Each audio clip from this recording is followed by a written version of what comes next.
Olá pessoal, nesse vídeo eu vou tratar deste livro aqui do Chesterton, São Tomás de Aquino. Ele é um livro que é publicado pela editora Eclésia 2015.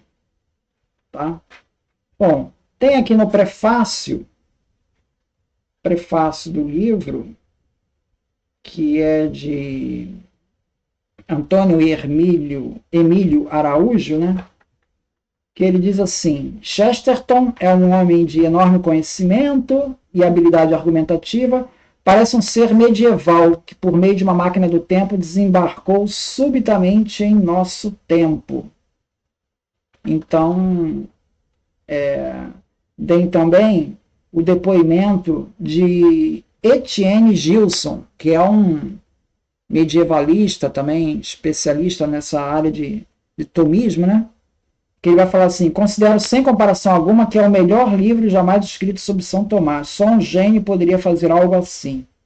Pô, você tem um elogio desse do Etienne Gilson, que o negócio é bem representativo, né?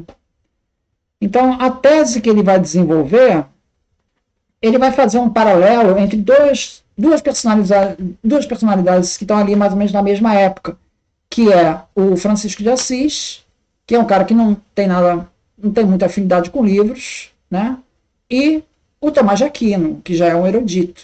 Mas os dois convergem para reforçar o papel da ortodoxia católica. Então ele traz aí umas similaridades entre o Tomás de Aquino e o São Francisco de Assis, tá? Aqui na página 36, um tema que ele vai recorrer bastante, que é assim: ele vai analisando ali uma passagem de Tomás de Aquino e diz assim: todo o tom da passagem mostra tanto respeito pela busca científica quanto a simpatia pelo homem comum. Então ele insiste nessa parte de que o Tomás de Aquino ele pode ser enquadrado como um cientista. Ali ele faz um paralelo com o mestre dele, com o Alberto Magno, né, que esse sim tinha mais trabalhos na área de filosofia natural, de ciências, né, na área de química, alquimia, astrologia, astronomia. Então, Alberto Magno seria o primeiro homem que converteu a alquimia em química e a astrologia em astronomia. Então, também está ali, ele é o professor de Tomás de Aquino, né? Aí, esse Alberto Magno, né? Ele comparando isso com o Tomás de Aquino, ele diz assim: é verdade que Tomás de Aquino próprio não contribuiu com nada concreto na ciência, em termos experimentais, ou de algum detalhe para a ciência física. Nisso, pode-se dizer que ele estava mais atrasado que a última geração, e foi muito menos um cientista experimental do que o seu tutor, Alberto Magno. Mas, apesar disso, ele foi historicamente um grande inimigo da liberdade da ciência. Os princípios que ele estabeleceu, se propriamente compreendidos, são talvez o melhor que se pode produzir a fim de proteger a ciência da mera perseguição obscurantista. Porque ele reforça muito essa tese que Tomás de Aquino, ele fez a conciliação entre fé e razão. Então a razão está muito presente ali em Tomás de Aquino. Então ele está meio que quebrando aquela tentativa de explicar tudo por meio só da fé, tá? Ele está usando a razão, então nesse sentido que está aproximando ele do que seria um cientista. Por exemplo, né, continua o Chesterton, por exemplo, na questão da inspiração das escrituras, ele, Tomás de Aquino, se baseou primeiramente no fato óbvio, que foi esquecido por 4 séculos de furiosa batalha sectária, de que o significado das escrituras está longe de ser autoevidente, e que devemos sempre interpretá-las à luz de outras verdades. Se uma interpretação literal é real e definitivamente contraditada por um fato óbvio, aí então devemos apenas dizer que a interpretação literal deve ser uma falsa interpretação, mas o fato deve ser realmente óbvio.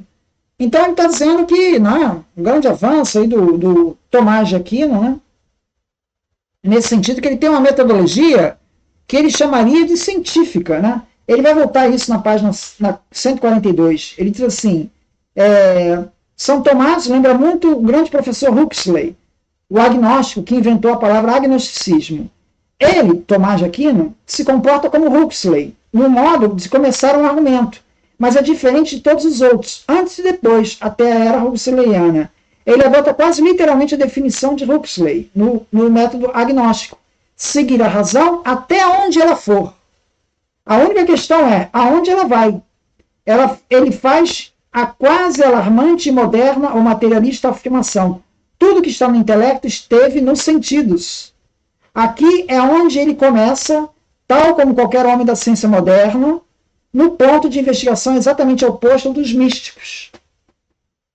Então ele está definindo quase que o Tomás de Aquino como cientista, né? Agora, a questão que eu coloco assim, será que a razão nos leva até seguir a razão até onde elas for? E se ela levar a algo que vai contra a escritura? Hein, Tomás de Aquino? Como é que você fica?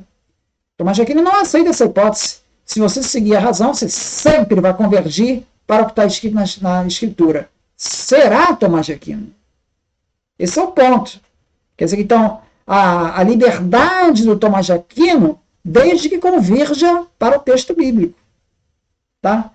E a questão da literalidade, ele fala assim, desde que o fato não seja óbvio. Mas aí eu pergunto para o Tomás de Aquino, e o que é fato óbvio? Porque você nunca... O Gênesis, 7 dias. Aquilo é óbvio que são 7 dias ou não? A Terra de 6 mil anos. É óbvio ou não? Entende? Não me parece um comportamento científico do Tomás de Aquino. Ele já sabe onde ele vai chegar. Né? A ciência não. Ela vai navegando sem saber onde vai chegar. Tomás de Aquino já sabe onde vai chegar. Ele vai chegar no texto bíblico. Né? Então é questionável se tem essa postura científica. Ademais, Tomás de Aquino se ocupou com questões, por exemplo, a hierarquia de anjos. Não é uma coisa que a ciência vai se ocupar. Tá? Então, esse ponto daí ele fala, ele discorre. Né? Outro ponto que ele fala é quando ele, nas desavenças que Tomás de Aquino teve com Sigurd de Brabante. Teve ali, com a Universidade de Paris, ali no bispo de Paris, Tempier, né? Que ele censurou as obras de Averroes, né? E uma série de cláusulas defendidas pelos defensores de Aristóteles. Né? Para o Chesterton, o problema não era tanto Aristóteles, mas era o fato de que essas obras estarem vindo através de Averroes, através dos muçulmanos. Então o problema era dar razão aos muçulmanos. Por isso que a igreja muitas vezes foi contra Aristóteles. Né? O Tomás de Aquino, ele é defensor de Aristóteles. Sigurd de Brabant também é defensor de Aristóteles. Mas o Tomás de Aquino, ele contesta o Sigurd de Brabant. Por quê? Porque Sigurd de Brabant, ele dizia o seguinte, a igreja está certa teologicamente, mas pode estar errada cientificamente. Há duas verdades, a verdade do mundo sobrenatural e a verdade do mundo natural, que contradiz o mundo sobrenatural. Tomás de Aquino diz, não tem nenhuma contradição. Essas duas coisas estão em absoluta concordância. Bom, aí como ficam os milagres de Jesus? Se milagre é um rompimento das coisas, da ordem natural das coisas, como é que fica a ressurreição de Jesus? Onde está essa concordância? Né? Perguntaria aí para o Tomás de Aquino. Né? Ou seja, ele está criticando Sigurd de Brabant, porque na visão dele existe uma verdade única que converge a da escritura e da ciência. As duas convergem para o mesmo lugar. O Sigurd de Brabant está dizendo que tem duas. Né? Bom, então, eu acho que esses são os principais pontos que eu gostaria de destacar na obra, aqui na página 36.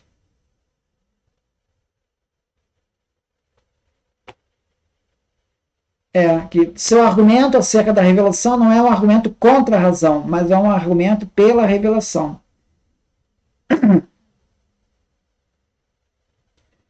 Então, basicamente são esses pontos que eu queria destacar. Muito obrigado, então.